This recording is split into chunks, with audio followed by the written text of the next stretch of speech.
Atas dan nafsu. Oh, harusnya ya. Aduh, terakhir.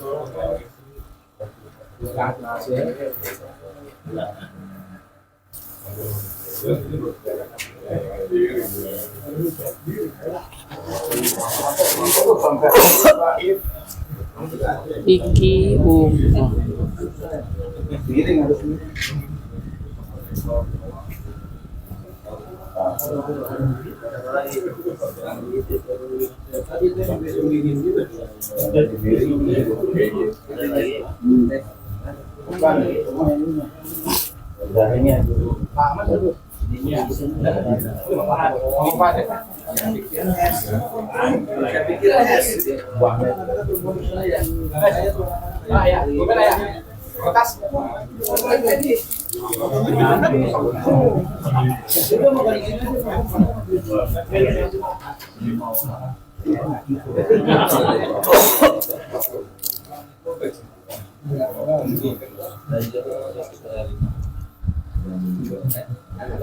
Saya lagi serak nih. Saya lagi serak. Gantiin orangnya. bercanda Pak Ustadz. Baca pura-pura baca. Udah hatam tuh buku-buku PDF sebenarnya. Buku-buku pabrik hatam sih kerjaan dari mak belum enggak. Cuma pura-pura aja. Kalau SOP hatam. Enggak ini mah enggak. Kemarin enggak ada ini sih di sana ya. Masih di jalan. Si kajian keluar biasanya di pabrik ya. Side job biasa. Freelance job. Auditnya banyak. Enggak. Freelance kayak konsultan nantinya.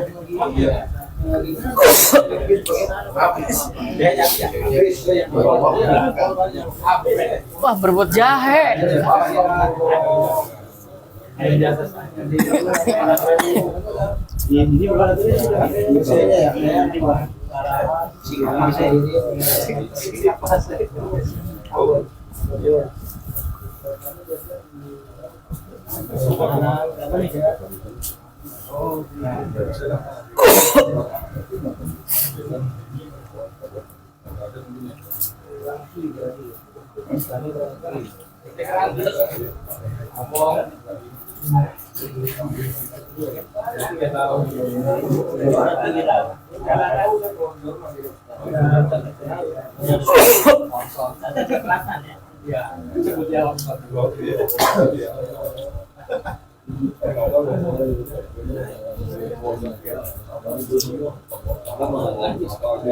Kata yang baru hadir ini kapan ngajinya?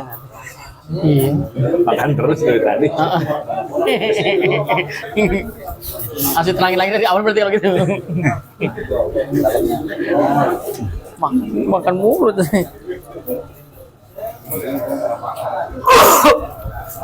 Mau kan di Semeniman? Tulisin Pak Egi. Ya udah hadir semua belum? Hah? Ya Agus mana? Ada. Hah? Oh gitu.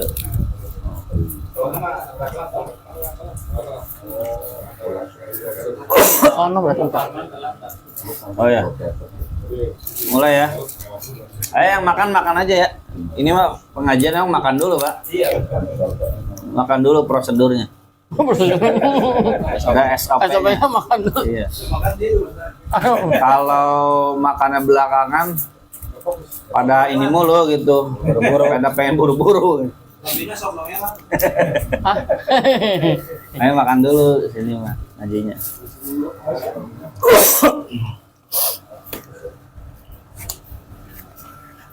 Lah Ustaz lagi ngapken. Aduh. Ya. Tisu. Punten. Tisu Pak. Karena emang tekstur ini retoy. Kalau air dingin sih ya. Hah? Air dingin jadi melehoy Pak tuh. Oh melehoy. Oh ya. Air dingin sih. Yang dingin melehoy. Makanya jangan dingin. Kalau cowok jangan dingin jadi melehoy ya. Iya. Melehoy jadi pas utuh.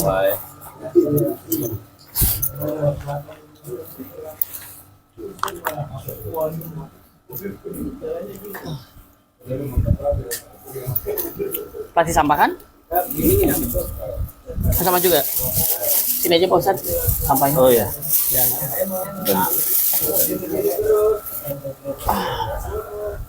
Sini. Enggak. Aku ada payungnya. Bawa payung.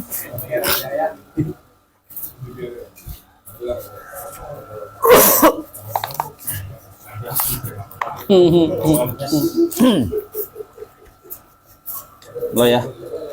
Assalamualaikum warahmatullahi wabarakatuh. Waalaikumsalam warahmatullahi wabarakatuh. Alhamdulillahi ala ihsanih wa syukru lahu ala taufiqihi wa amtinani wa ashhadu an la ilaha illallah wahdahu la syarika lah ta'ziman li sya'nih wa ashhadu anna Muhammadan abduhu wa rasuluhu ad-da'i ila ridwani. Allahumma salli wa sallim wa barik ala sayyidina Muhammad wa ala alihi wa ashabihi wa ikhwani. Allahumma nawwir qulubana bi nuri hidayatika. Amin. Kama nawwartal arda bi nuri syamsika. Amin. Abadan bi rahmatika ya arhamar rahimin. Amin. Rabbana zidna ilman nafi'a. Amin. Warzuqna fahma wasi'a. Amin. Wa amalan mutaqabbala. Amin. Ya Allah, berikan kami ilmu yang bermanfaat. Amin. Lindungi kami dari ilmu yang salah. Amin. Lindungi kami dari niat yang salah. Amin. Lindungi kami dari amal yang salah. Amin. Amin ya rabbal alamin. Bapak-bapak yang dirahmati oleh Allah Subhanahu wa taala, alhamdulillah, puji syukur kehadirat Allah Subhanahu wa taala.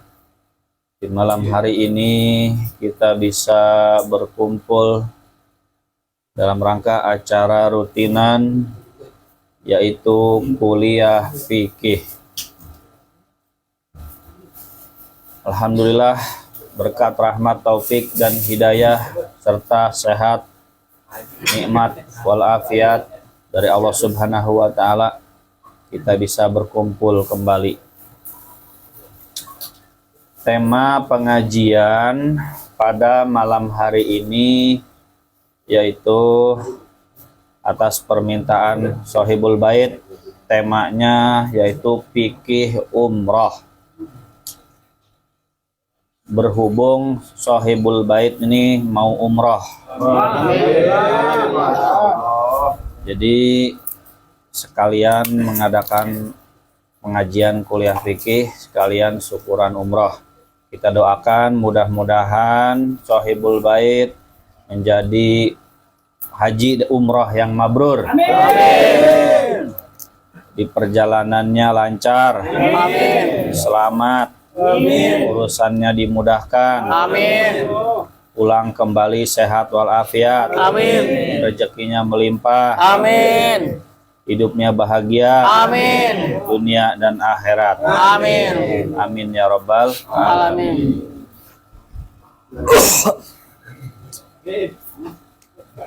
Nggak ada tempat mancing di sana Pak. Mancing. Ngacing pahala. Oh iya. Bapak-bapak yang dirahmati Allah Subhanahu wa taala, pembahasan kali ini tentang fikih umroh. Walaupun saya pribadi belum umroh, tapi kalau pembahasan fikihnya insya Allah sedikit-sedikit mah tahu lah ya. Tapi kalau terlalu teknis perjalanan gitu, apalagi kalau ditanya belanja di mana yang murah, Belanja di mana? saya nggak tahu gitu. Tapi kalau secara fikihnya insya Allah sedikit-sedikit mah tahu gitu. Ini berhubung pembahasannya cukup banyak ya, tidak mungkin selesai dalam satu malam, tidak mungkin selesai dalam 1 jam 2 jam. Jadi mohon maaf kalau pembahasannya tuh tidak terlalu mendalam.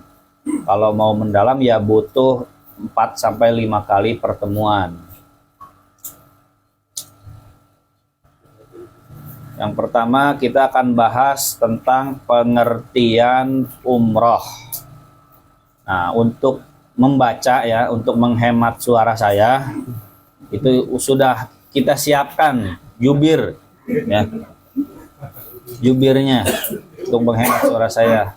Dipersilahkan kepada Pak Bina untuk membaca. Baik, terima kasih Pak Ustadz atas kesempatannya. Tes. Pengertian umroh. A. Definisi umroh. Secara bahasa, umroh dalam bahasa Arab maknanya adalah ziarah atau ziarah atau berkunjung. Ada juga yang mengatakan maknanya adalah qasdu atau al-qasdu atau menyengaja. Nah, jadi umroh itu tulisannya ain mim ro ta marbutoh. Secara bahasa etimologi artinya adalah az-ziyarah. Maknanya adalah berkunjung. Ada juga yang mengatakan secara makna bahasa yaitu al-qasdu. Maksudnya adalah menyengaja berkunjung. Itu secara bahasa. Lanjut. Adapun umroh secara istilah syar'i menurut Imam Ibnu Hajar Al-Haytami dalam kitab wafat 974 Hijriah. Dalam kitab Tuhfatul Muhtaj fi Syarhil Minhaj wa syarah qasdul Ka'bati linusuk. Umroh menurut istilah syar'i adalah menyengaja atau mendatangi Ka'bah untuk melaksanakan ritual ibadah tawaf dan sa'i. Nah, umroh menurut istilah yang disampaikan oleh Al-Imam Ibnu Hajar Al-Haytami. Beliau ini ulama mazhab Syafi'i, wafat 974 Hijriah. Jadi dalam mazhab Syafi'i itu Ibnu Hajar ada dua, ada Ibnu Hajar Al-Asqalani, ada Ibnu Hajar Al-Haytami. Dua-duanya ulama besar dan dua-duanya bermazhab Syafi'i. Walaupun beliau ulama itu loh, ulama asli gitu ya. Tapi mazhabnya adalah Syafi'i. Nah, beliau mengatakan dalam kitabnya Tuhfatul Muhtaj fi Syarhil Minhaj.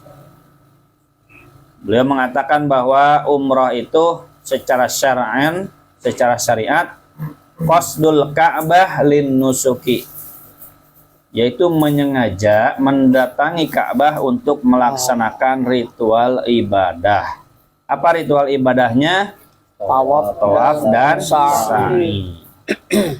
Jadi yang namanya umrah itu tujuan utamanya adalah Mekkah Al-Mukarramah. Mekkah Al-Mukarramah, Masjidil Haram. Adapun ke Madinah itu bukan bagian utama dari kegiatan umrah. Ke Madinah itu ya berkunjung, berziarah ke makam Rasulullah plus jalan-jalan. Inti umrah mah adalah Masjidil Haram. Semua kegiatan umrah ada di Masjidil Haram. Tawaf, sa'i, jadi Masjidil Haram, tahalul juga. Nah, di Madinah mah ziarah ke makam Nabi sama jalan-jalan itu. Bukan umrohnya, itu mah ya masa dari Indonesia jauh-jauh gitu ya. Masa cuma ke Mekah doang gitu kan. Lanjut. B. Dalil-dalil tentang umroh. Sebenarnya banyak sekali dalil-dalil yang berkaitan dengan masalah umroh. Di dalam Al-Quran Al-Karim ada ayat yang menjadi dasar pensyariatan ibadah umroh. Misalnya ayat-ayat berikut ini. Inna sofa wal marwata min sya'airillah faman hajjal baita awi atamara fala junaha alaihi ayyatawafa bihima. Sesungguhnya Safa dan Marwah adalah sebagian dari syiar-syiar Allah. Maka siapa yang beribadah haji ke Baitullah atau berumrah, tidak ada dosa baginya mengerjakan sa'i antara keduanya. Nah, Jadi kata Allah, Safa Marwah bagian dari syiar Allah. Syiar Allah. Siapa yang berhaji ke Mekah, Baitullah, untuk berumrah, tidak ada dosa baginya mengerjakan sa'i antara keduanya. Maksudnya apa coba? Tidak ada dosa mengerjakan sa'i antara keduanya. Ini maksudnya gimana? Tawaf dan sa'i. Karena zaman jahiliyah itu Bukit Safa dan Marwah itu dianggapnya keramat. Ada berhalanya di situ.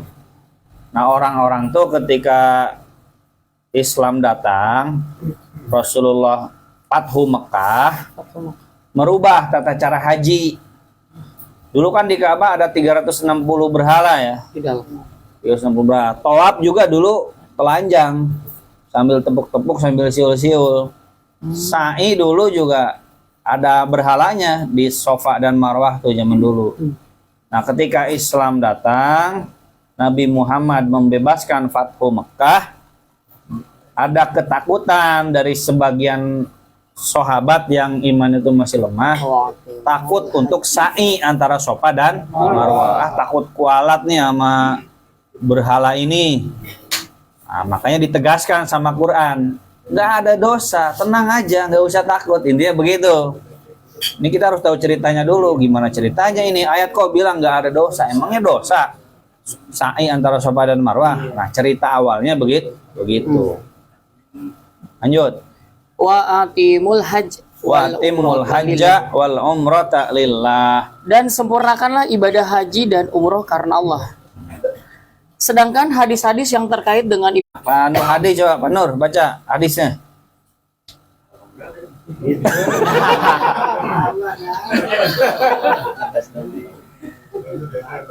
Abi Hurairah radhiyallahu anhu qala Rasulullah sallallahu alaihi wasallam al-umratu ilal umrati kafaratun lima bainahuma wal hajju mabrur laisa lahu jazaa'un ilal jinnah.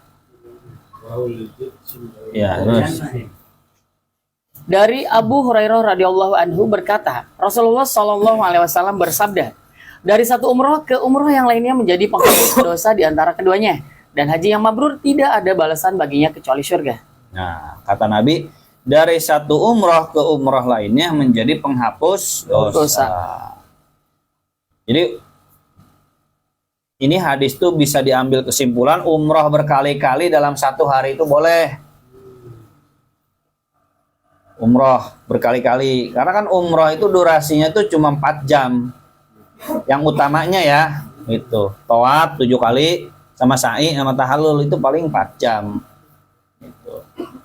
Nah, bisa umroh lagi gitu dalam sehari, ngambil mikot dulu gitu. Mau mikot dulu, tawaf lagi begitu. Jadi dari satu umroh ke umroh lainnya menjadi penghapus dosa. Cuman dosa yang dimaksud di sini adalah dosa kecil. Karena yang namanya dosa besar itu dihapusnya dengan taubat. Nggak bisa dosa besar, boga hutang, mitnah orang, korupsi, membunuh, terus bisa terhapus oleh umroh. Nggak bisa. Banyak umroh. Dosa besar itu terhapus oleh taubat. Meminta maaf kepada Allah, meminta maaf kepada sesama manusia. Nah, dosa yang dimaksud dalam hadis ini adalah dosa kecil.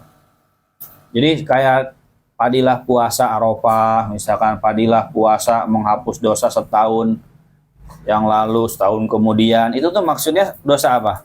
Dosa kecil. Dosa besar itu satu-satunya terhapusnya oleh taubat. Tanpa taubat nggak bisa terhapus. Ya logikanya gini aja, masa gara-gara umrah terus dosa jolim ke orang jadi hilang gitu ya? Ya kan nggak bisa, harus minta maaf sama orang. Gitu. Ntar pejabat umroh terus dia. Banyak gitu. iya. Terhapus katanya dosanya gitu. Korupsi jalan terus. Iya. Mitnah orang jalan terus, bohong jalan terus, gitu. Nipu. Lanjut. Pak Rohadi ini agak bunuh kayaknya. Hah? Dilanjut Pak Rohadi. Bagaimana? Oh enggak, Pak, ini dilanjut mah Arabnya doang nanti. Arabnya doang maksudnya, Arabnya doang. Oh, Arabnya lagi. Bisa mungkin. Duit. Itu yang atas. Yang atas. Nggak ada hurufnya. 9 siapa yang ada hurufnya? Yang nggak ada harokatnya itu. Nggak ada harokatnya sih. Rozin, Al-Aqoli, Al-Uqaili, Al-Aqoli, As-Sahabi, radhiyallahu anhu, annahu qala ya Rasulullah, inna abi Syekhun Kabir, Syekhun kabir, la yastati'ul hajja wal umrata wal du'na wala ta'na wala du'na wala za'na. Qala qala hajju an abika wa tamir. Rawahu Abu Daud wa Tirmizi wa Nasa'i wa Ibnu Majah wa ghairuhum bi asanida sahih. Dari Abi Razin Al-Ukaili radhiyallahu anhu, dia berkata, "Wahai Rasulullah, sesungguhnya ayahku orang yang tidak tua renta. Dia tidak mampu untuk haji, umroh dan perjalanan untuk keduanya." Nabi bersabda, "Berhajilah untuk ayahmu dan umrohlah." Nah, jadi ada hadis Nabi bahwa ada seorang sahabat yang ayahnya itu sudah tua renta, tidak mampu untuk haji, tidak mampu untuk umroh. Kesehatannya tuh nggak mendukung. Ya sebenarnya mah kalau nggak mendukung berarti kan nggak mampu gitu ya. Nggak mampu. Cuman duitnya banyak kali. Gitu. Kata Nabi, ya udah kamu yang badalkan. Berhajilah untuk ayahmu dan umrohlah. Haji sekaligus umroh. Kalau haji sekaligus umroh sepaket. Kalau umroh tidak ada haji. Kalau umroh waktunya bebas. Bebas tahun penuh full, nggak ada waktu larangan umroh. Kalau loba duit ya Pak. Duit loba. Bisa umroh. Nggak tahu sebulan sekali suka umroh. Kalau haji ya setahun sekali. Gitu. Di bulan-bulan haji ya. Nah, hukum belum nyampe dah, sebentar aja, gampang lanjut. Ikutin ini aja lah ya. Sok lanjut. C. Umroh Rasulullah Shallallahu Alaihi Wasallam. Imam An-Nawawi dalam kitab Al-Majmu' Syarh Al-Muhazzab Syarhul Al-Muhazzab menyebutkan sebuah hadis sahih bahwa Nabi Shallallahu Alaihi Wasallam pernah melakukan umroh 4 kali saja semasa hidupnya. Nah, hal ini sebagaimana disebutkan pada hadis sahih berikut ini. Saya aja dah, baca dah. Ya. I'tamara sallallahu alaihi wasallam arba umarun kulluhunna fi dzil qa'dah allati ma hajjati. Rasulullah Shallallahu Alaihi Wasallam melaksanakan ibadah umroh 4 kali, semuanya di bulan Zulqa'dah. Terus bersama dengan perjalanan hajinya. Nah, jadi menurut Imam An-Nawawi, nah sekali lagi Imam An-Nawawi ini mazhabnya apa? Mazhab Asy-Syafi'i. Beliau ulama di kitabnya Al-Majmu' Syarhul Muhazzab. Ini kitab fikih yang isinya dalil semua. Kitab fikih gede. Ya. Dalam hadis sahih Nabi bersabda, jadi ibadah umrohnya itu bukan bersabda, Nabi diceritakan bahwa Rasulullah itu umrohnya berapa kali? 4 kali. Semuanya di bulan Zulqa'dah bersama dengan perjalanan hajinya. Terus lanjut. Dalam kitab Al-Fiqhul Manhaj ala mazhabil Imam Syafi'i juga disebutkan hal yang sama seperti berikut ini. Nah, artinya apa? Baca itunya. Artinya saja. Saja deh.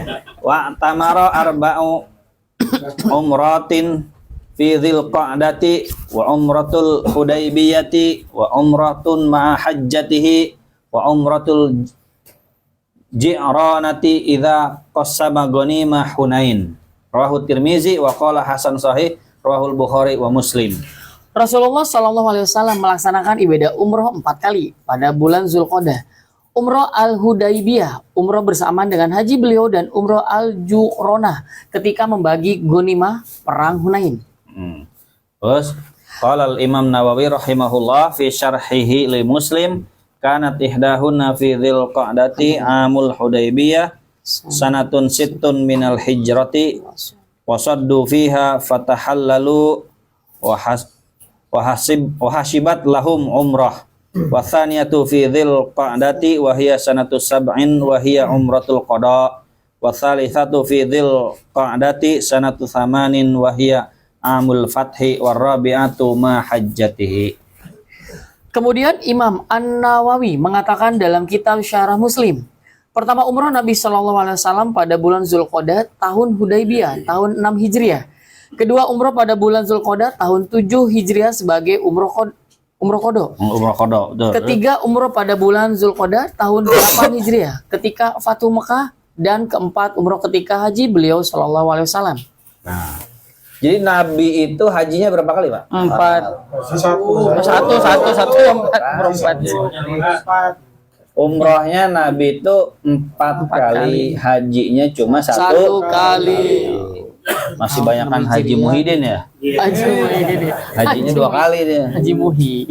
Tokoh masyarakat hajinya 2 kali. Nabi hajinya sekali, Pak. Umrohnya sebenarnya 3 kali. Cuman di situ 4 ya? 4. Jadi umroh pertama Fatu Mekah. di Hudaybiyah itu dihadang oleh kafir Quraisy. Yang menghadangnya siapa? Khalid bin Walid ketika masih kafir. Tahun 6 Hijriah, Nabi beserta rombongan dari Madinah sekitar 1.500 orang dari Madinah berangkat ke Mekah. Nyampe Hudaybiyah 25 km. Saya kurang apa berapa kilometer, konon katanya 25 km lagi mau nyampe Mekah, dihadang oleh kafir Quraisy. Ini ada, Pak, di film Umar bin Khattab, Pak. Jadi nonton film Umar bin Khattab tuh kayak belajar hadis, Pak. Jadi jangan nonton sinetron mulu. Jangan nonton film drakor. Nontonnya Umar bin Khattab coba, Pak. Tamatin, Pak. Ya alhamdulillah saya udah. Yang penting benar-benar niat haji. Enggak wajib langsung tahun ini atau tahun besok harus haji. Kenapa? Karena Rasulullah SAW sendiri dalam hadisnya, fakta sejarah, beliau itu umroh dulu berapa kali? 4 kali. 3 sebenarnya aslinya, Mas. Nah, yang ketiga, yang keempatnya bareng dengan haji. Jadi dalam mazhab Syafi'i itu kewajiban haji itu alat tarohi. Alat tarohi itu maksudnya boleh ditunda. Cuman kalau mazhab lain alal faur, kewajibannya bersifat segera. Gitu. Nah, waktu di Hudaybiyah tahun 6 Hijriah Nabi nggak jadi umroh. Akhirnya pengganti daripada umroh itu Nabi apa? Menyembelih kurban. Nah, itu ada yang patungan itu. Nah, jangan ngelebar ke kurban dah, terpanjang. Nah, disitulah ada hadis 7 patungan sapi 7 orang untuk 1 sapi. Itu kondisinya darurat. Maka jangan ke situ. Panjangan ntar. Beda-beda. Jangan dulu. Terus di tahun 7 Hijriah Nabi umroh qada. Itu umroh yang keberapa? 1 sebenarnya mah. 8 Hijriah Fathu Mekah. Umroh yang kedua. Nah, di tahun keempatnya, ke-9-nya beliau haji wada. Haji perpisahan. Gitu. Jadi Nabi itu hajinya sekali, Pak. Umrohnya 3 kali. Berangkat umrohnya 4 kali. Jadi Berangkat umrohnya 4 kali. ya, Jadi umrohnya 3 kali. Hajinya 1 kali. Gitu. Lanjut. Bab 2, hukum umroh menurut 4 mazhab. Para ulama berbeda pendapat mengenai hukum umroh bagi yang sudah mampu untuk menjalankannya. Menurut mazhab Syafi'i dan mazhab Hambali, umroh hukumnya wajib bagi yang sudah mampu melaksanakannya. Nah, menurut mazhab Syafi'i dan Hambali, umroh itu hukumnya wajib. Seumur hidup sekali. Terus Artinya, jika ada orang yang sudah mampu pergi umroh tetapi tidak mau melaksanakannya, maka dia berdosa.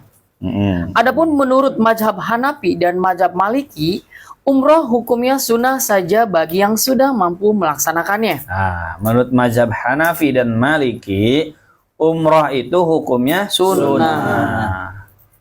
Di Kulfik ini ciri khas pengajiannya fikih mazhab. Bukan qala Allah Ta'ala wa qala Rasul. semuanya pakai dalil. Fikih mazhab itu pakai qala Allah Ta'ala, qala Rasul. Dari tadi ada Qurannya nggak? Ada. Ada hadisnya nggak? Ada. Cuman menurut pemahaman 4 mazhab. Bukan qala Allah Ta'ala, qala Rasul menurut pemahaman masing-masing. Menurut ormas, menurut Ustadz A, menurut Ustadz B, bukan. Di kuliah fikih ini ciri khas fikihnya adalah fikih mazhab. Dan fikih mazhab pasti pakai Quran dan hadis. Mustahil nggak pakai Quran dan hadis. Gitu. Lanjut. Artinya, jika ada orang yang sudah mampu pergi umroh tetapi tidak mau melaksanakannya, maka tidak apa-apa dan dia tidak berdosa. Karena hukumnya hanya sunnah seperti ibadah sunnah lainnya. Imam An-Nawawi dalam kitab Al-Majmu' Syarhul Al-Muhazzab menyebutkan khilafiyah para ulama mengenai hukum umrah. Mengenai hukum umrah menurut 4 mazhab sebagai berikut. Nah, jadi masalah hukum umrah itu masalah khilafiyah. Karena perbedaan pendapatnya di kalangan para ulama imam mazhab. Itu. Tapi kalau perbedaan di antara orang awam nggak dihitung. Gitu.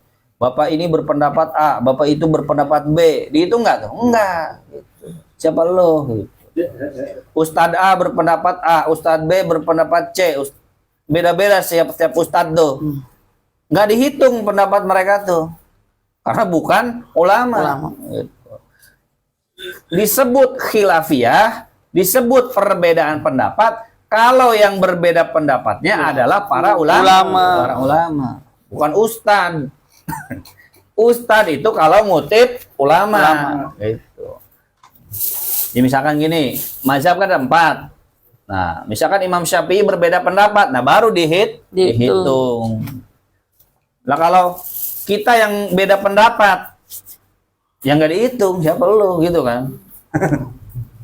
Menurut saya hukumnya begini gitu. Kamu kata siapa? Ya kata guru saya. Nah, kalau benar di mazhabnya ada ya kehitung karena itu sebenarnya perbedaan pendapat mazhab. Tapi kalau kita sendiri, ustadz kita, saya yang nggak kehitung gitu. Karena nggak disebut khilafiyah. Gitu. Nah, 4 mazhab mereka khilaf tentang hukum umroh. Gitu. Fi mazahibil ulama fi wujubil umrah qad zakarna anna sahiha fi mazhabina annaha fardun wa bihi qala Umar wa ibni Abbas wa ibni Umar wa Jabir wa Ahmad wa qala Malik wa Abu Hanifah wa Abu Thawr hiya sunnatun laisat wajibah. Pendapat ulama mengenai hukum umroh telah kami sebutkan bahwa mazhab Syafi'i memandang umroh hukumnya wajib. Ini juga pendapat sahabat Umar, Ibnu Abbas, Ibnu Umar, Jabir dan Imam Ahmad bin Hambal. Sedangkan Imam Malik dan Imam Abu Hanifah mengatakan umroh hukumnya sunnah bukan wajib.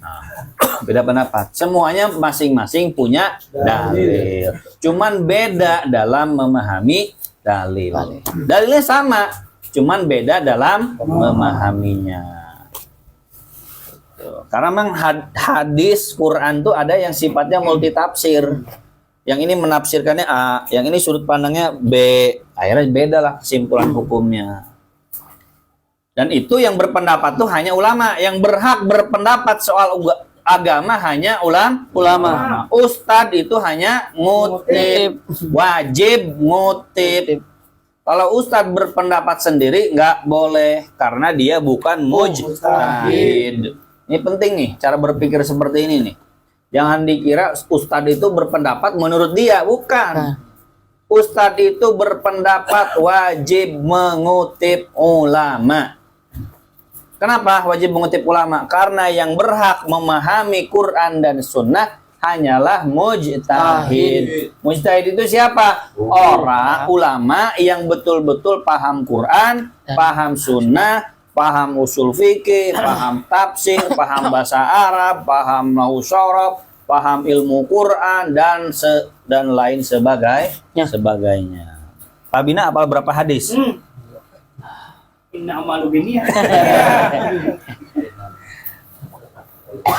Jadi kalau ada ustadz berpendapat, kalau mau tahu, tanyakan, Tad ngutip dari mana? Kalau mau tahu rahasianya ya. Setiap ustadz berpendapat wajib tanyakan ngutip pemahaman ini dari mana. ulamanya siapa? Wajib itu. Cuma kan kita nggak enak nanyanya kan gitu kan.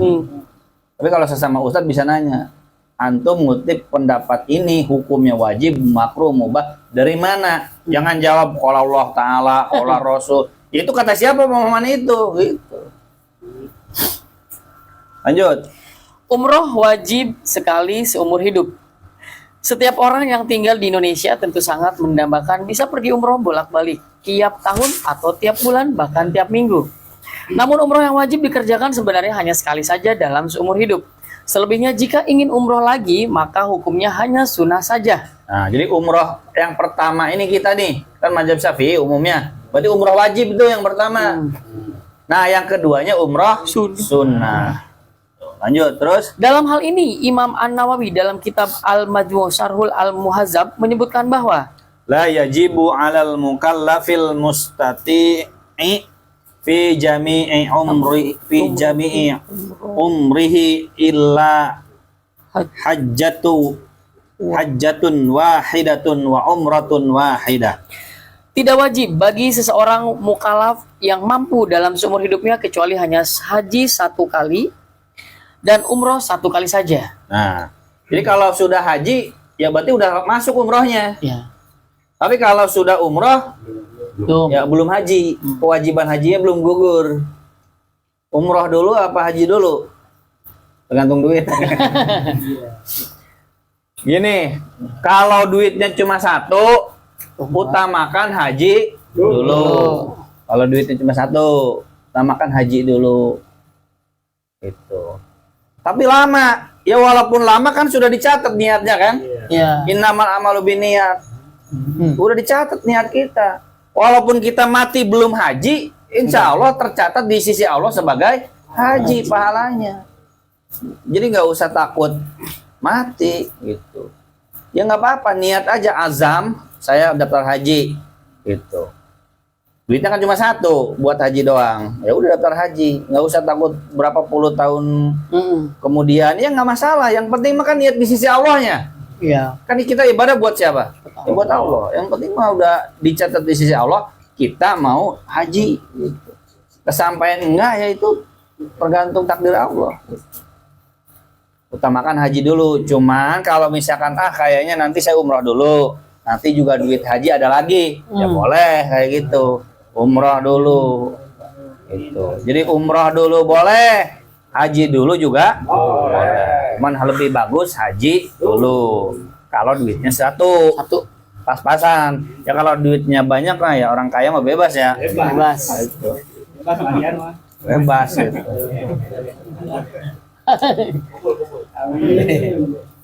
Jadi maksudnya gini, yang sudah daftar haji, duitnya pas-pasan, jangan dicabut tuh, dibatalin, terus milih umroh, jangan. Itu, nggak usah takut, ya kan kelamaan haji, bukan soal lamanya, soal niatnya. Walaupun nggak haji kan di sisi Allah udah ketahuan kita haji, niat haji. Gitu. Jangan dicabut. Teruskan itu haji. Kalau ada duit ya sekalian juga umroh. Nunggu haji terus umroh. Nah, kalau nunggu haji duit umroh nggak ada ya udah terus nunggu haji aja. Terus lanjut. Hadisnya Pak Ustaz. Mana hadisnya? Aduh mana sih umroh berkali-kali ya. Langsung artinya aja deh biar cepat.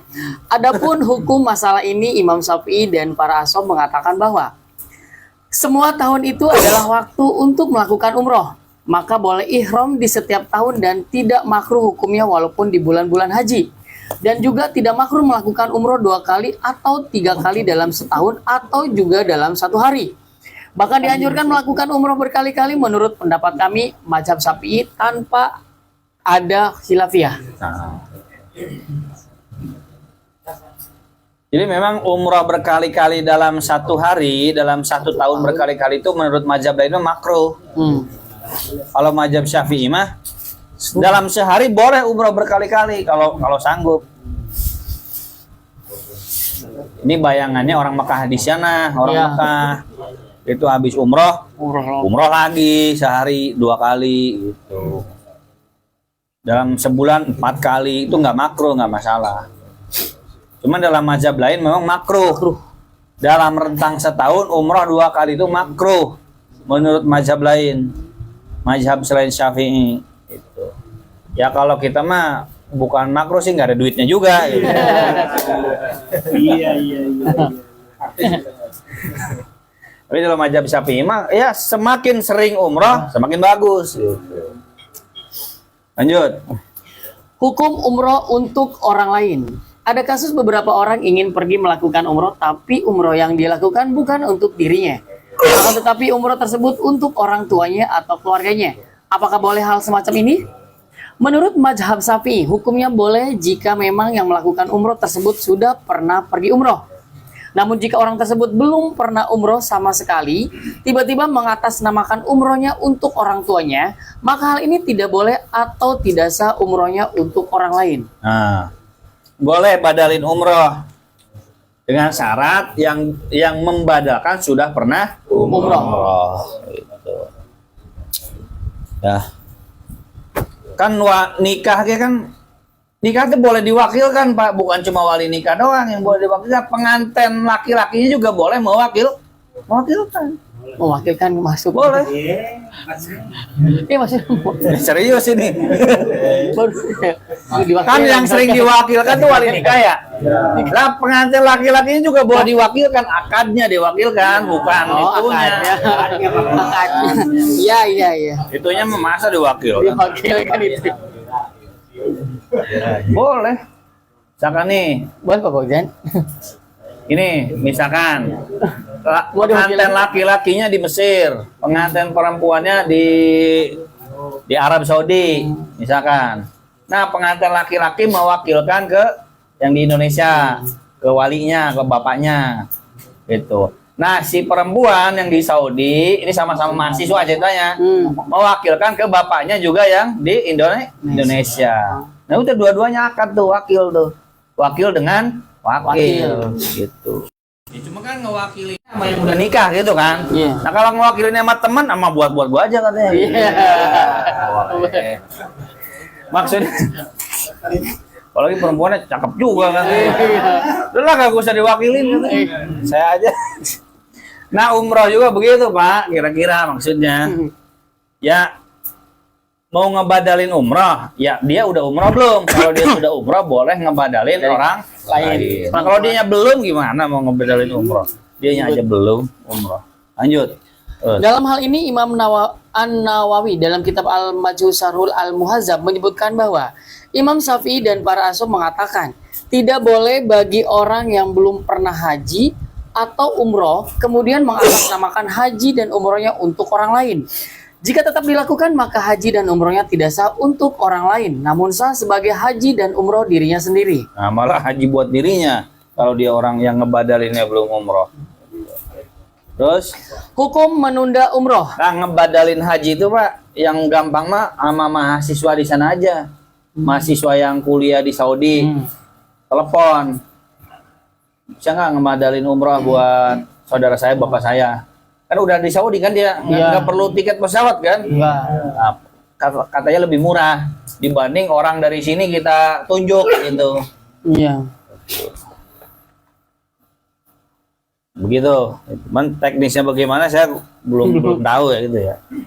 Cuman biar murah gitu katanya. Tunjuk mahasiswa yang di sana, yang di Saudi. Kan banyak mahasiswa Indonesia di sana, Pak. Banyak. Telepon aja kalau ada hubungan, ada channel gitu. Oh, ada channel ya? Ya. Ah, ini nih. Ya, tuh Pak Haji Agus ada channelnya katanya.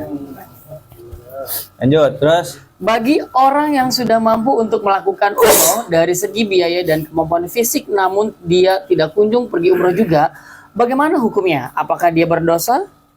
Menurut mazhab Syafi'i, hukumnya boleh menunda keberangkatan umroh walaupun dia sebenarnya sudah mampu pergi umroh tahun ini misalnya. Yang paling terpenting adalah umroh tersebut tetap harus dia lakukan. Boleh dilakukan secara langsung atau ditunda beberapa bulan atau beberapa tahun lagi. Dalam kitab Al-Fiqhu Al-Majhi Al-Mazhabi Al-Imam Asy-Syafi'i disebutkan bahwa Mazhab Syafi'i berpandangan bahwa haji dan umroh tidak wajib dilakukan secara langsung, alal faur. Akan tetapi waktu pelaksanaannya boleh ditunda atau diakhirkan. Nah, ini bukan kata Alat saya syarat nih ya. Ini penting nih Pak, dalam memahami ustadz itu penting Pak. Ustadz itu wajib ngutip. Penting ini. Ini kalau nggak punya pemahaman ini, kita kadang suka menganggap ini pendapat ustadz gitu. Bukan pendapat ustadz. Ustadznya ngutip gitu. Ya emang ngomongnya ustadz emang, cuma ngutip. Cuma ada juga ustadz yang nggak ngutip gitu. Nggak tahu dia dapat dari mana gitu. Ada juga gitu. Nah, bukan kata saya ya. Dalam kitab Al-Fiqhul Manhaji ala Mazahibil Imam Asy-Syafi'i ya, berkata mazhabus Syafi'i rahimahullahu taala annal hajja wal umrata la yajibani 'alal faur bal yasihhu ta'khiruhuma. Mazhab Syafi'i berpandangan bahwa haji dan umrah tidak wajib dilakukan secara segera. Jadi kalaupun kita sudah wajib umrah, wajib haji, misalnya tahun 2024 ini dapat duit 1 triliun. Amin. Berarti kan wajib umrah ya. Triliun. Wajib haji tahun depannya kan. Pas musim haji. Nah, menurut mazhab Syafi'i nggak wajib tahun ini juga, nggak wajib tahun besok, nggak wajib tahun depannya, boleh ditunda. Dalilnya apa? Dalilnya apa yang dilakukan oleh Rasulullah Shallallahu Alaihi Wasallam. Bukan kata Imam Syafi'i, bukan. Beliau pakai dalil. Paham ya? Jadi kalau kita bermazhab itu bukan fanatik orang, bukan. Kita tuh hanya sekedar menitipkan pemahaman Quran, menitipkan pemahaman sunnah kepada ulama. Kan kita baca Quran paham nggak? Enggak kan? Enggak kan? Boro-boro paham gitu, masih belepotan bacanya. Iya. Boro-boro ini maksudnya apa, hukumnya apa, nggak ngerti kan? Nah kita nitipin, ini maksudnya apa sih, hukumnya apa sih? Nitip paham. Apa sih kata mazhab Syafi'i? Oh hukumnya wajib, oh hukumnya haram, udah kita percaya aja gitu Pak. Dan mereka ulama yang paham Quran dan Sunnah gitu. Nah, jadi menurut mazhab Syafi'i gitu, kewajiban itu boleh ditunda karena Nabi itu haji itu di tahun ke-9 Hijriyah, 6 Hudaybiyah, 7 umroh qada, 8 Fathu Makkah, 9 baru haji wada. Padahal kan bisa haji ya di tahun ke-7 waktu umroh qada, tapi nggak haji malah umroh qada. Nah ini yang dipahami oleh mazhab Syafi'i. Tapi mazhab lain berpahaman beda ya silakan. Yang memahaminya kan ulama juga kan gitu ya. Iya. Gitu. Lah kita ini siapa gitu. Kita mah tinggal milih, saya percaya ini gitu aja sih. Tinggal milih bebas. Lanjut. Nah, jadi gini, kewajiban haji menurut mazhab Syafi'i itu alat tarohi, ya boleh diakhirkan. Sedangkan mazhab lain, 3 mazhab lain alal faur, harus disegerakan. Nah ini paling cocok buat travel umroh. Jadi kalau ada ustadz ceramah, menurut mazhab Syafi'i kewajiban haji tidak harus segera. Al faur dong belakangnya Ini dibaca. umroh ngambek sama ustadznya, wah ustadznya payah katanya. Ustadz ngomongnya jangan gitulah. Langsung aja bilang wajib segera gitu, kan keburu mati. Gitu. Ya kata ustadznya, ya saya menyampaikan apa adanya, emang ulama ada yang berpendapat begitu kok. Ini para pemilik travel tuh nggak suka nih kalau fatwa mazhab Syafi'i yang ini. Cuma kita hanya menyampaikan ya gitu ya. Setuju nggak setuju ya terserah sih. Mau pilih mazhab lain boleh. Gitu. Semuanya ada dalilnya. Lanjut terus. Bab 3, perbedaan umroh dan haji. Nah. Jika kita perhatikan antara ibadah haji dan ibadah umroh, sebenarnya keduanya hampir mirip dalam beberapa tata cara pelaksanaannya. Akan tetapi antara kedua ibadah tersebut memiliki beberapa perbedaan yang harus kita ketahui. Di antaranya adalah sebagai berikut. A. Waktu pelaksanaan. Dari segi waktu, ibadah haji hanya bisa dilakukan ketika bulan haji saja, yaitu bulan Syawal, Dzulqa'dah, dan Dzulhijjah. Adapun ibadah umroh boleh dilakukan pada bulan apa saja, termasuk di bulan haji pun ibadah umroh tetap boleh dilakukan. Kopi tuh. Kopi jahe habis. Ada kopi nggak? Oh nggak ada. Ada apa? Kopi. Ya udah nggak usah nggak apa. Terus lanjut. B. Durasi pelaksanaan. Ritual ibadah haji yang kita lakukan membutuhkan durasi waktu yang cukup lama. Paling tidak dilakukan selama 4 hari atau sampai 5 hari. Yaitu dimulai ketika tanggal 9 Zulhijjah sampai tanggal 13 Zulhijjah. Adapun ritual ibadah umroh hanya membutuhkan durasi waktu kurang lebih hanya 2 jam atau 3 jam saja sudah selesai dikerjakan. Nah, dari waktu pelaksanaan ya, perbedaan umrah dan haji nih. Pelaksanaan haji itu dimulainya udah bisa nih niatnya ya di bulan Syawal. Dzulqa'dah niatnya, Syawal Dzulqa'dah. Pelaksanaan aja di Dzulhijjah itu. Nah, kalau umroh ya bebas, nggak ada waktunya, nggak ada waktu kapannya, ya bebas. Gitu. Ramadan paling banyak tuh yang umroh di bulan Ramadan. Nah, durasi pelaksanaannya. Durasi pelaksanaan ibadah haji itu bisa 4 atau 5 hari. Tuh, bisa 4 atau 5 hari. Dimulai dari tanggal 9, 10, 11, 12, 13, atau 5 hari. Kalau ibadah umroh, durasinya itu ternyata hanya 2 jam atau 3 jam. Kenapa bisa 2 jam 3 jam? Tergantung tawafnya tuh di dekat Ka'bah ya, di bawah atau di atas. Ya kalau di atas kan makin panjang ya, makin lama itu. Tawafnya di bawah ya makin cepat. Gitu. Jadi gitu perbedaan waktu sama perbedaan itunya. Durasi pelaksanaannya. Haji mah ya 5 hari. Intinya 5 hari intinya itu. Kalau umroh cuma 3 jam gitu, bisa 4 jam lah. Itu mengaso. Terus Jumlah rukun. Sah atau tidaknya ibadah haji dan umroh itu bergantung pada rukunnya. Jika rukunnya dilaksanakan dan terpenuhi, maka ibadah tersebut sudah dianggap sah. Nah, dari segi jumlah rukun ternyata ibadah haji dan umroh memiliki sedikit perbedaan. Rukun haji ada 6 hal, yaitu ihram, wukuf di Arafah, tawaf, sa'i antara Safa dan Marwah, mencukur rambut, tertib rukun. nah itu rukun haji. Ihram ya. Ihramnya dia pakai pakaian ihram. Tergantung itunya mikotnya tergantung di Madinah mampirnya apa enggak ke Madinah dulu. Haji mah yang enak mah belajarnya pakai ini Pak, pakai 3D gitu ya, yang ada gambaran-gambarannya kayak gitu. Iya. Kalau fikihnya mah nggak kebayang, susah lah gitu. Apalagi yang belum pernah sono. Terus ihram apa? Wukuf. Umroh. Adapun rukun umroh hanya ada 5 saja, yaitu ihram, tawaf, sa'i antara Safa dan Marwah, mencukur rambut, dan tertib rukun. Nah, yang nggak ada apa di umroh tuh? Ihram mah umroh mah nggak ada wukuf ya, karena kan bukan di bulan haji, bukan di bulan Dzulhijjah. Itu perbedaannya ya. Jadi rukun haji itu ihram, wukuf, tawaf, sa'i itu berjalan, lari-lari kecil, sofa dan marwah, cukur rambut, tahallul, tertib rukun.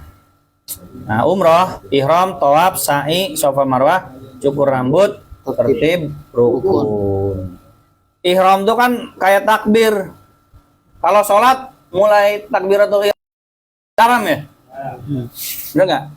Mulai haram kan? Ini minum halal nggak? Pas takbiratul ihram haram semuanya. Haram ya. Setelah takbiratul ihram, semua kegiatan selain sholat haram. Dibolehkan saat sholat haram. Itu. Haramnya itu dimulai saat apa? Saat berihram. Saat nyampe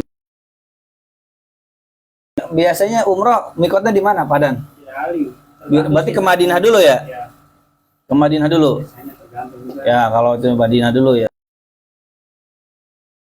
Travelnya ya. Gitu.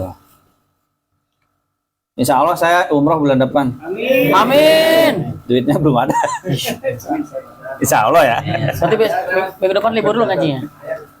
Ajak Pak Anjar. Dia dipanggilin. Dibadahin sama Pak Anjar tadi. Video call.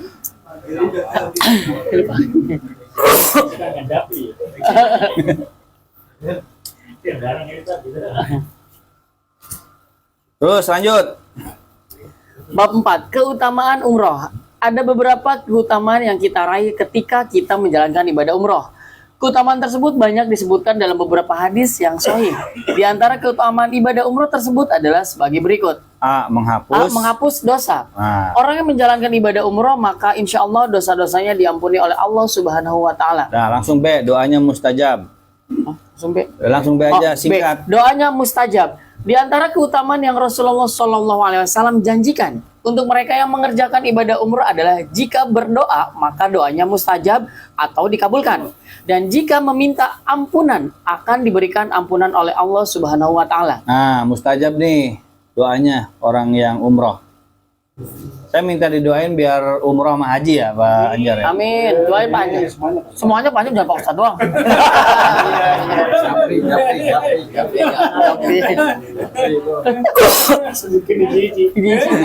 Daftar hadir mana? Daftar hadir. Kasihin. Doanya mustajab. Cuman mintanya jangan kayak yang di video di Facebook teh fulus. Harusnya mintanya katanya ampunan, minta dijauhkan dari neraka, dimasukkan ke surga. Jangan malah fulus. Ada kan tuh ya di aduh. Anjar ulah ngadoa iya nya hayang dua. Ada dua kali umrohnya. Tapi nggak apa-apa, dua juga kan ibadah ya. Ada Pak Ustaz. Sama-sama ibadah dua juga. Banyak pantona kabuka banyak. Tutupan Pak, tutupan. Maksudnya mobilnya dua. Oh, dua. Lanjut. Dasarnya adalah karena orang mengerjakan ibadah umroh tidak lain mereka menjadi tamu Allah Subhanahu wa Ta'ala. Maka sebagai tuan rumah, pastilah Allah Subhanahu wa Ta'ala akan memberikan pelayanan yang terbaik buat sang tamu.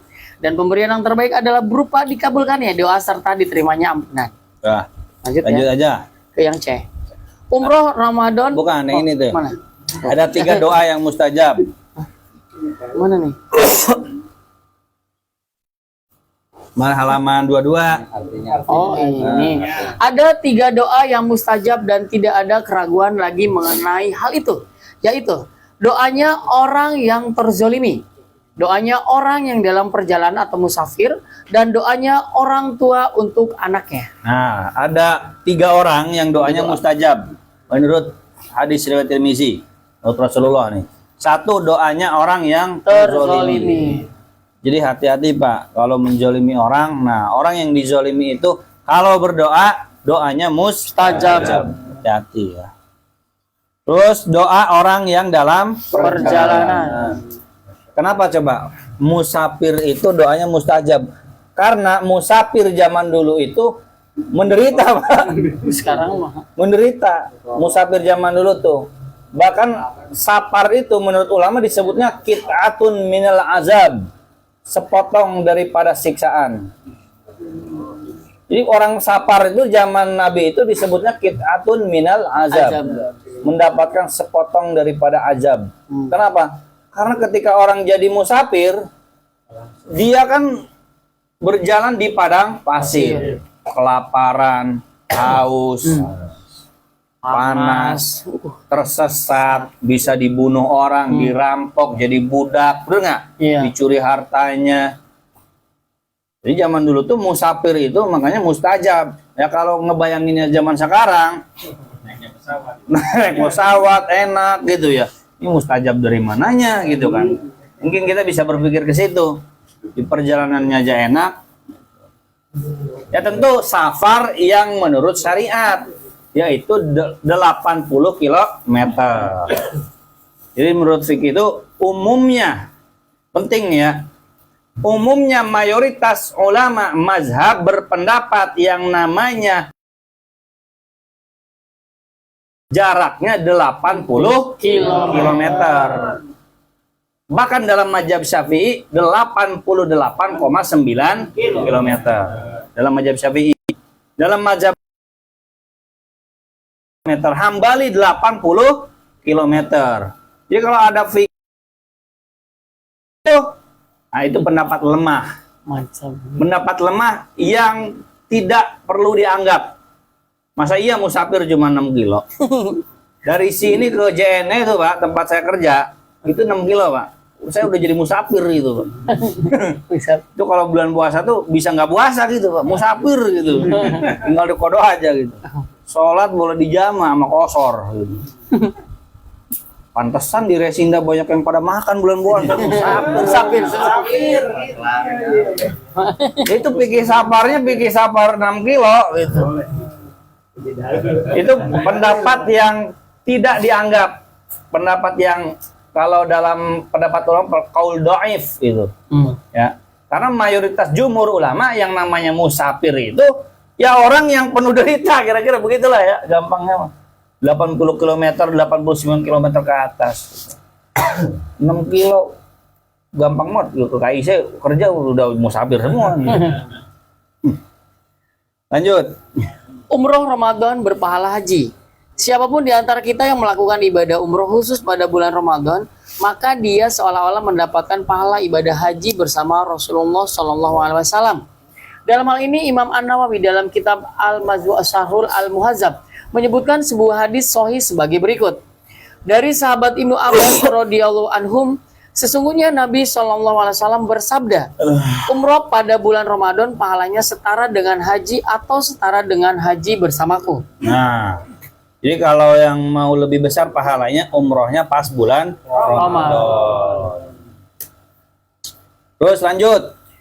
Bab 5, syarat umroh. Ada beberapa syarat yang juga harus dipenuhi ketika ibadah umroh dilakukan. Di antaranya syarat tersebut adalah sebagai berikut. A. Beragama Islam. Beragama Islam adalah syarat sah ibadah umroh. Udah tahu lah itu mah. Terus B. B. Berakal. Ya. Syarat kedua adalah orang yang mengerjakan ibadah umroh ini harus orang yang berakal. C. C. Balig. Syarat balig ini merupakan syarat wajib dan bukan syarat sah. Maksudnya adalah anak kecil yang belum balik tidak dituntut untuk mengerjakan ibadah umroh, meski dia punya harta yang cukup untuk membiayai perjalanan ibadah umroh ke Mekah. Nah, jadi syarat umroh yang pertama beragama Islam, dua berakal, tiga balik. Nah, balik itu syarat wajib, bukan syarat sah. Kan syarat itu ada dua, ada syarat wajib, ada syarat sah. Syarat wajib itu kalau dia belum wajib, ya berarti nggak sah. Yeah. Jadi syarat wajib itu yang menjadikan dia dituntut untuk melaksanakan, itu syarat wajib. Kalau balik itu syarat sah. Jadi walaupun belum wajib, tapi kalau ikut sah. Makanya kan Torik 2 bulan sudah haji. Sah memang hajinya. Luar biasa. Sebagian ulama bilang sah, walaupun kan nggak ikut ritual, tapi kan ikut ibunya kan. Iya. Digendong-gendong umrohnya kan. Jadi umrohnya anak kecil tuh ngikutin ibu bapaknya muter tawaf ya, dia dianggap tawaf gitu. Sah secara fikihnya, dia haji. Ya pas disebut haji. Cuman itu belum menggugurkan kewajiban. Karena balik itu syarat wajib, bukan syarat sah. Walaupun belum balik sah, cuman belum wajib. Itu. Cuman sebagian ulama bilangnya ya yang anak kecilnya ya kira-kira anak kecilnya yang sudah tamyiz, yang kira-kira bisa ikut gitu ya. Ikut jalan atau walaupun digendong, bukan yang masih merem 2 bulan. 2 bulan ngerti apa gitu kan, kayak bawa boneka doang gitu malah. Emang bener si Torik dibilang haji Torik itu ya ada benernya. Cuman yang salahnya nganggap seolah-olah nggak perlu haji lagi itu yang salahnya. Gitu. Tetap dia wajib haji nantinya. Terus lanjut. Merdeka. Syarat yang keempat untuk ibadah umroh adalah status orang yang mengerjakannya adalah orang yang merdeka, bukan hamba sahaya atau budak. Merdeka adalah syarat wajib umroh dan bukan syarat sah. Hal itu berarti seorang budak tentu tidak diwajibkan untuk mengerjakan ibadah umroh. Namun bila tuannya mengajaknya untuk menunaikan ibadah umroh dan dia menjalankan semua syarat dan rukun serta wajib umroh, hukum umroh yang dilakukannya sah menurut hukum agama. Nah, budak itu ini manusia yang zaman dulu tuh yang legal diperjualbelikan, jadi harta legal. Penyebab perbudakan tuh ada 10, saya lupa semuanya. Salah satunya, 1 perampokan, ya, 2 peperangan, 3 penculikan, 4 hutang. Gara-gara nggak bisa bayar hutang, diambil anaknya jadi budak. Nah, ada 10, saya cuma ingat itu aja. Zaman dulu manusia itu boleh diperjualbelikan. Boleh. Dan itu hukumnya diatur dalam Quran gitu. Bahwa seorang budak kalau mau bebas dari tuannya, ya dia harus menebus dirinya. Gitu. Dan Islam dalam berbagai aturan kafarohnya menganjurkan untuk membebaskan budak. Jadi kalau kita banyak melanggar ibadah, Pak, dalam puasa, dalam urusan puasa ya, terutama dalam urusan puasa, kalau kita melanggar itu kita dianjurkan untuk membebaskan budak. Karena budak itu zaman dulu tuh barang legal resmi dibolehkan gitu. Tapi Islam menganjurkan budak itu untuk dibebaskan. Jadi beli budak tuh sah. Kan Bilal bin Rabah dibeli sama siapa? Abu Bakar. Dan cara mengalihkan kepemilikannya dibeli, nggak bisa. Nabi sama sahabat tuh, udah kita ambil aja, kita curi gitu, kan dia juga kan manusia bebas, nggak bisa, harus lewat prosedurnya, yaitu dibeli. Gitu. Nah, kalau ada budak ikut haji, sah hajinya, cuman belum wajib. Nanti kalau dia sudah merdeka, dia tetap wajib haji. Gitu. Lanjut. Mampu. Syarat yang kelima adalah istitoah atau kemampuan. Dan syarat ini persis sekali dengan syarat pada ibadah haji. Mengerjakan ibadah haji adalah kewajiban manusia terhadap Allah, yaitu orang yang sanggup mengadakan perjalanan ke Baitullah. Ketika Rasulullah SAW ditanya tentang makna sabila dalam ayat di atas, beliau menjelaskan. Seseorang bertanya, "Ya Rasulullah, apa yang dimaksud dengan sabil? Mampu pergi haji?" Beliau menjawab, punya bekal dan tunggangan. Terus? Para ulama menyimpulkan bahwa yang dimaksud dengan kemampuan itu terkait pada beberapa hal seperti kesehatan, kecukupan harta, serta keamanan dalam perjalanan. Khusus untuk wanita, syarat istitoah mampu masih ada tambahan lagi, yaitu adanya mahram atau izin dari suami. Serta wanita itu tidak dalam keadaan masa idah yang melarangnya keluar rumah. Jadi gini, syarat wajib haji, syarat haji yang selanjutnya yaitu mampu. Mampu itu maksudnya apa? 1, ada duit, ada bekal. Ya. Bekal untuk siapa? Untuk kita pergi, bekal untuk orang yang ditinggalkan. Bukan untuk kita pergi doang. Kita pergi doang, mantok gitunya. Mantok. Aduh. Anak nggak dikasih makan, istri nggak dikasih bekal, kita mantok gue itu. Mantok. Ya kan ceritanya orang yang ninggalin anaknya gitu kan, mau pergi aja ke sono, ya itu salah, dosa itu. Jadi orang kayak gitu ya belum mampu berarti kalau cuma bekal buat di sini. Misalkan ada umroh nih, paket 10 juta, cuma pergi doang, pulang sendiri gimana? pulang sendiri. Mau nggak? Ya enggak. Umroh apa? Travel mana itu? Bisa dicari. Ya penting kan bekal pulang pergi sama bekal orang yang ditinggalkan. Gitu. Terus juga mampu tuh apa? Di perjalanannya aman. Nah kalau perjalanannya nggak aman, duit ada, buat bekal keluarga ada. Tapi ternyata misalkan di Arab Saudi terjadi perang, terjadi huru hara, ya nggak wajib kita haji. Nggak wajib. Makanya waktu COVID kemarin, ya kan, kuota haji dikurang-kurangin kan? Iya. Yang nggak wajib haji karena waktu itu. Yang haji itu hanya orang sekitar Mekah, ya. orang Arab Saudi. Ya kita yang di luar, waktu itu kan haji berarti libur dulu ya Pak ya? Libur. Berapa tahun? 2 tahun? Berapa 3 tahun? 3. 2 tahun libur dulu. 2020. Ya karena syarat mampu hajinya gugur. Karena waktu itu COVID. Itu virus itu. Khawatir nanti dianggapnya Mekah jadi penyebaran virus corona.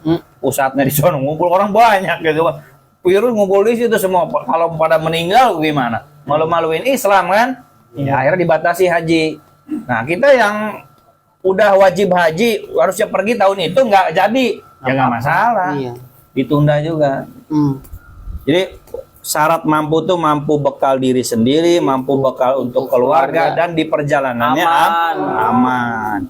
Terus juga kesehatannya mendukung. Kesehatannya.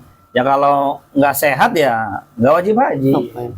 Gitu. Ya kecuali dituntun ya, dianterin gitu, ada yang dampingin gitu. Kan ada orang yang bisa haji itu gara-gara ngedampingin. Gitu kan. Dia nggak mampu, misalkan pembantu gitu kan. Nah, karena ibu kita harus didorong-dorong, akhirnya ikut pembantunya, ikut haji. Jadinya haji juga. Gitu. Lanjut terus. Bab 6, rukun umroh. Di antara Wanita terus. Nah, khusus untuk wanita ya. Istitoh. Untuk wanita tuh. Jadi harus disertai siapa? Mahram. Harus izin dari suami. Wanita itu nggak boleh bepergian jauh sejarak safar. Bepergian jauh sejarak safar nggak boleh sendiri. Perempuan tuh aslinya begitu. Dalam hukum agamanya harus ditemani mahram. Nah, cuman fikih ini tuh di era modern memang terbentur. Kan banyak perempuan kerja ya. Iya. Ke KIC, ke Surya Cipta, itu kan dari Jawa pada kerja ke sini gitu kan. Pada masih single tuh. Itu kan perjalanan sejauh safar kan? Iya. Nah, gimana kalau yang fikihnya kolot? Pokoknya perempuan kemana-mana harus ditemani suaminya, mahramnya. Itu yang belajar ke Saudi gimana? Yang jadi TKW gimana tuh? Ikut suami. Suaminya ikut.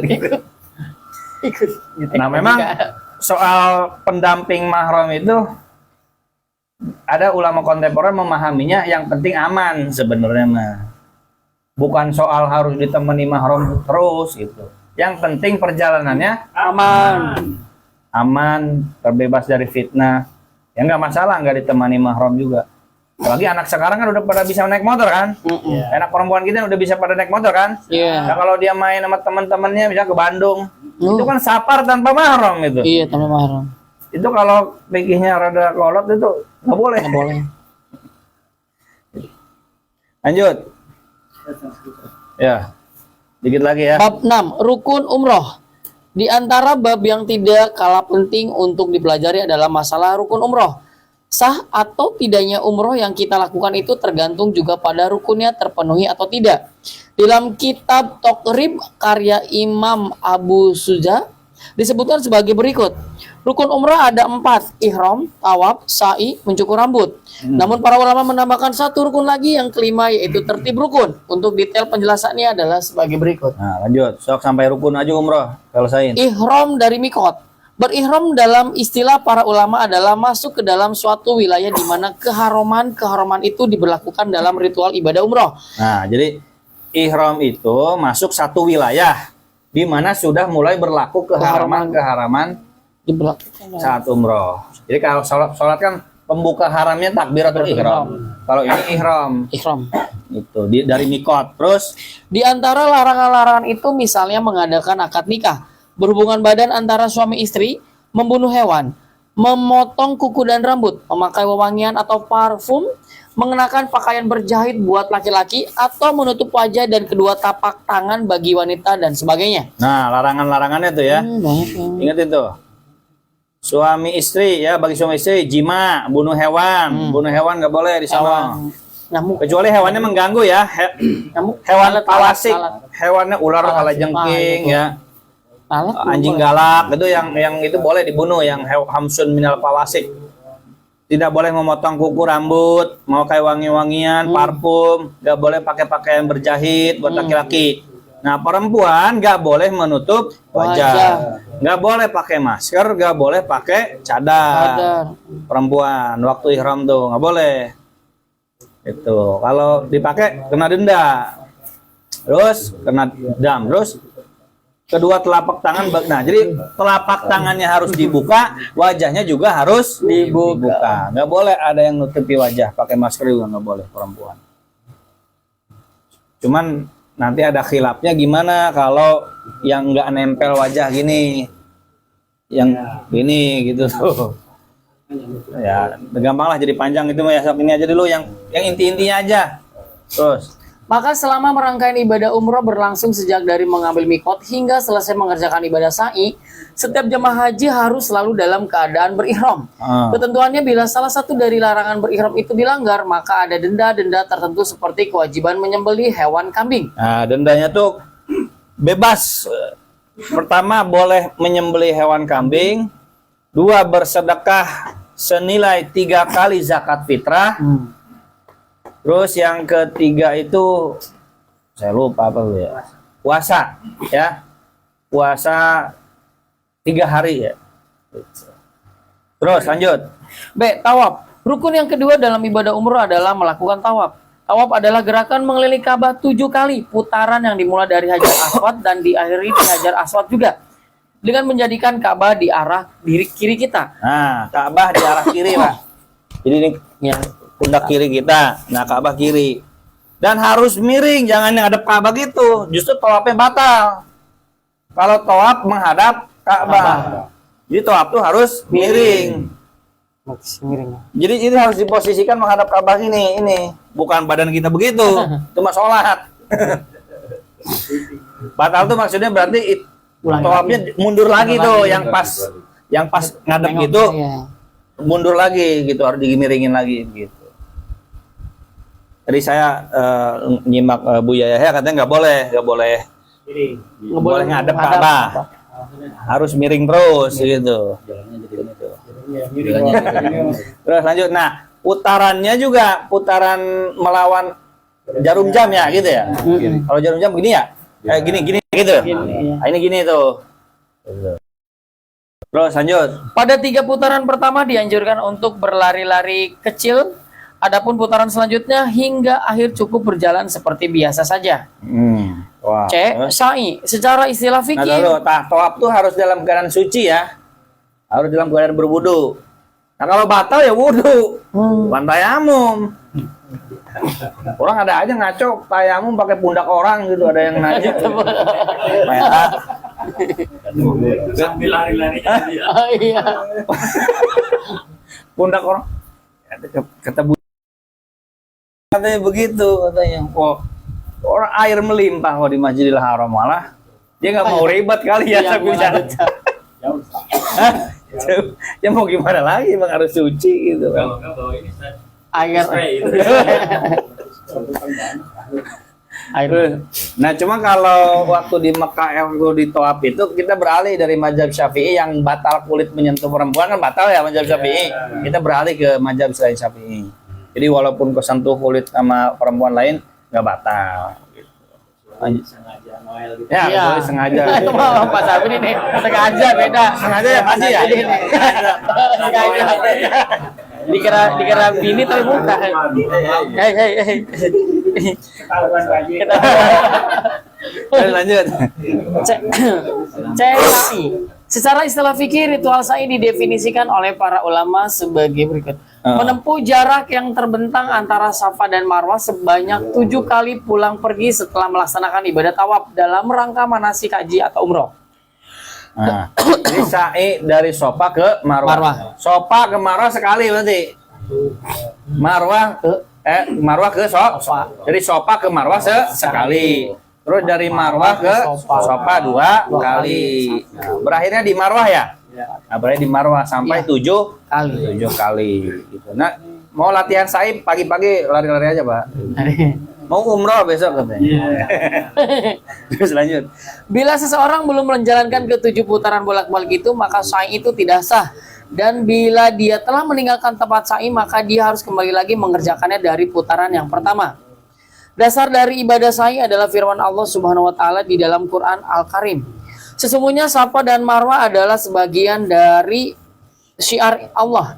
Maka barang siapa yang beribadah haji ke Baitullah atau berumroh, maka tidak ada dosa baginya mengerjakan sa'i antara keduanya. Dan barang siapa Nah, lanjut. Lain itu Selain itu juga ada hadis Nabi SAW yang memerintahkan untuk melaksanakan ibadah sa'i.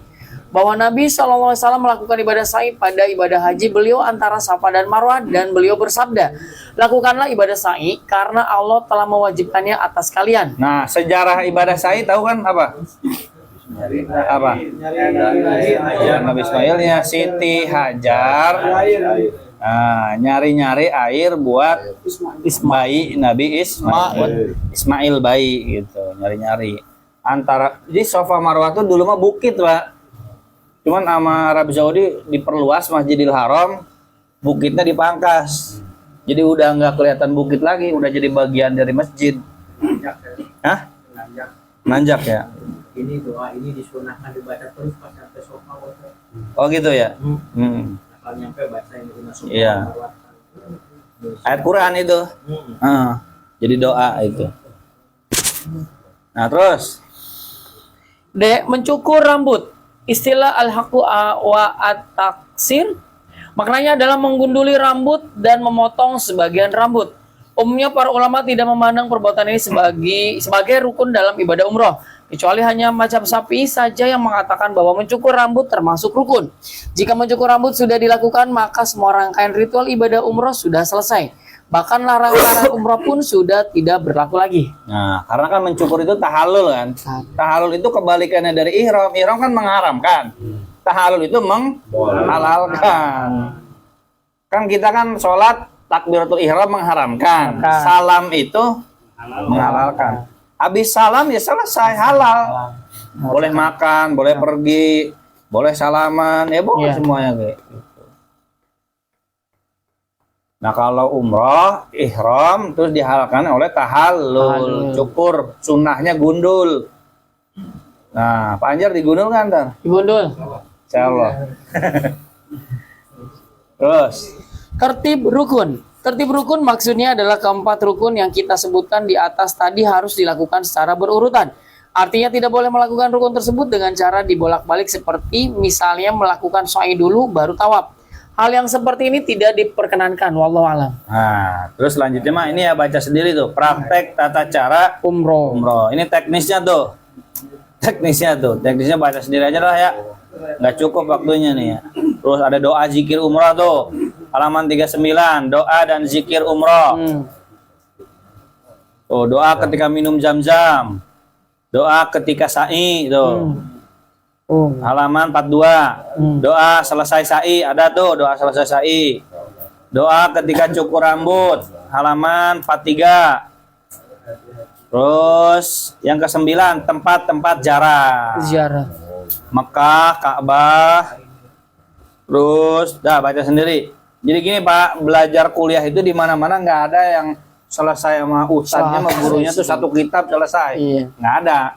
Ustadznya ngasih misalkan halaman 500, kitab tuh halamannya 500. Belajar sama guru tuh Syekh paling ya 100 halaman. Sisanya ya baca sendiri gitu, Pak. Mahasiswa tuh mandiri gitu. Apalagi ini kan udah lebih tua dari mahasiswa. Udah banggotan. Jadi mahasiswa. Jadi kalau misalkan, oh Ustadz Iqbal materinya gonta-ganti, ya emang nggak bisa semua diselesaikan sebuku, Pak. Kalau mau diselesaikan sebuku ya jenuh juga, itu doang bahasannya. Terus nggak ada kemandirian, baca aja sendiri gitu, rajin baca, jangan baru baca 5 menit udah ngantuk gitu. Baca sendiri ya. Dah gitu, wallahu alam bishawab. Barangkali ada pertanyaan, dipersilakan terkait dengan umrah. Nanya jangan terlalu teknis ya, kalau teknis saya kurang begitu tahu. Ya. Kan tadi kan kalau kita udah dari niat haji misalkan tadi ya. Kan kalau walaupun waktunya lama jangan diambil uangnya gitu ya. buat yang lain tuh Oh. ada daftar gitu ya. Ah. Nah misalkan gini, pada waktu sehat orang tua udah daftar nih, udah daftar, habis itu kan dia sakit, stroke gitu ya. Habis itu kan dia ibaratnya kondisinya nggak memungkinkan untuk berangkat walaupun dipanggil gitu. Iya. Itu mendingan lanjut terus gitu sampai ibaratnya meninggal atau gimana gitu ya, sampai ada panggilan, atau baiknya gimana tuh Bapak? Sakitnya apa sih? Stroke. misalkan. Oh, sakitnya stroke. Hajinya kapan? Belum tahu tuh panggilan, mungkin kalau Enggak, kira-kira kan stroke bisa aja. 15 tahun lagi gitu. Oh, ya nggak apa-apa, tunggu aja dulu. Ya kan masih lama. 12 tahun bisa aja kan panjang umur gitu. Kalau kata Bu Yaya Hema ya gitu.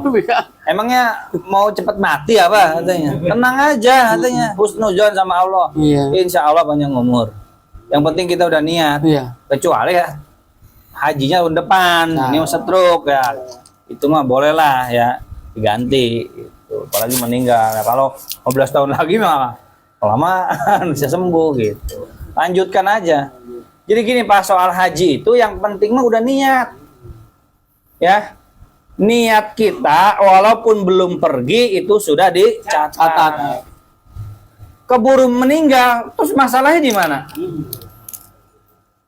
Masalahnya di depan Allah ya, bukan masalah di depan tetangga ya. Di depan tetangga mah, waduh suami saya gitu kan belum kepanggil haji ini gitu kan.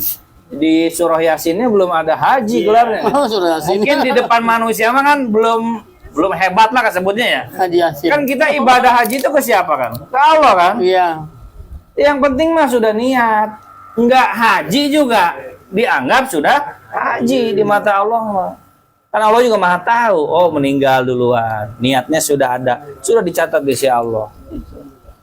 Jadi jangan gara-gara lama terus kita cabut daftar hajinya. Enggak, terusin daftar hajinya. Daftar hajinya terusin, kalau ada duit silahkan umroh. Gitu. Ya.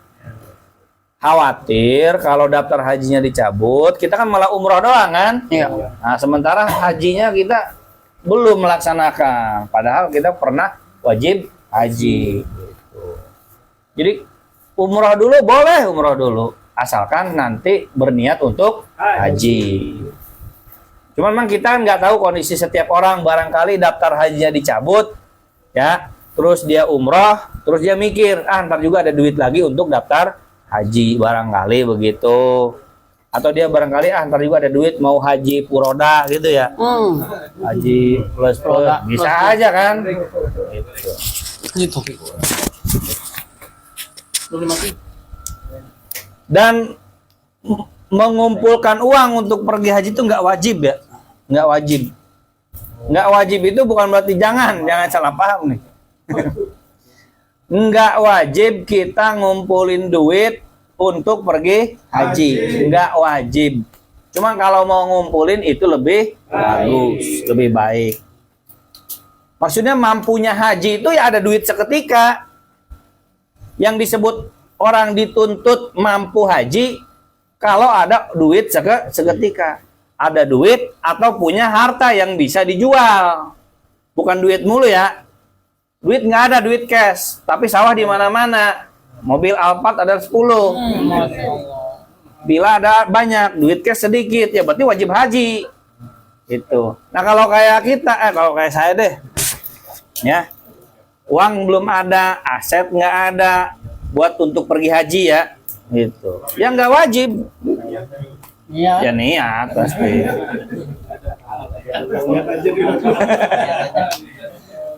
Gitu, duit nggak ada, ya ngumpulin boleh, nggak ngumpulin juga nggak dosa.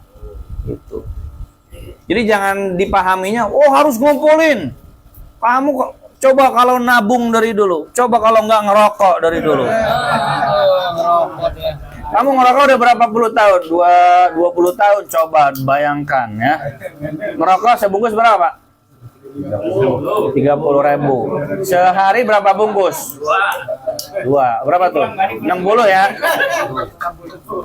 Kali 10 tahun berapa tuh? Harus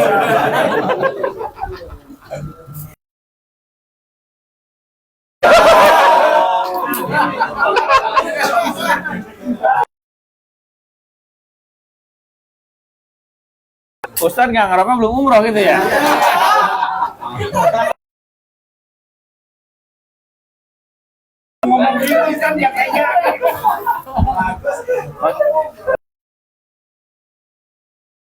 Nggak wajib, jangan dipahami wajib ngumpulin nabung buat umroh. Jangan, sebab ada yang salah paham seolah-olah wajib ngumpulin duit. Kalau nggak ngumpulin duit nggak nabung dosa. Nggak punya kalau nggak mampu diwajib-wajibin nggak bisa. Jadi kalau mau nah gitu aja boleh dilakukan berpahala, yang nggak dilakukan apa-apa. Ada lagi Pak? Satu apa?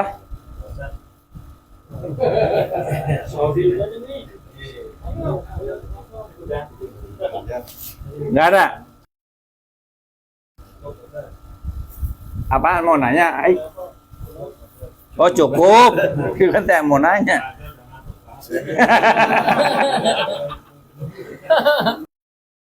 Mohon maaf ya Pak ya apabila ada kesalahan, apabila ada tutur kata yang tidak pas, yang benar dari saya pribadi.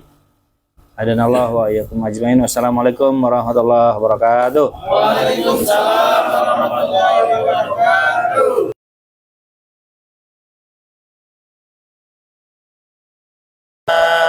Bima lam tana Rabbi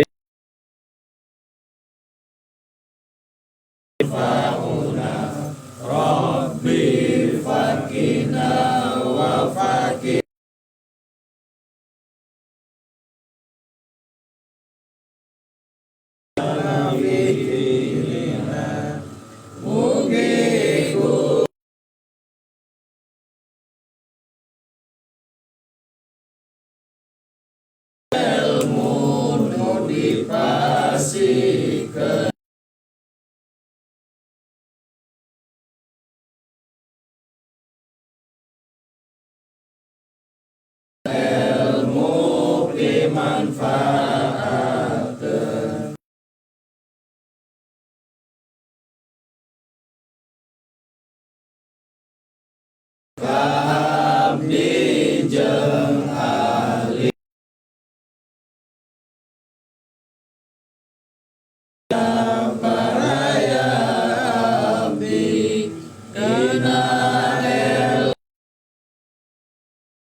Semoga selamat sampai tujuan. Barakallahu.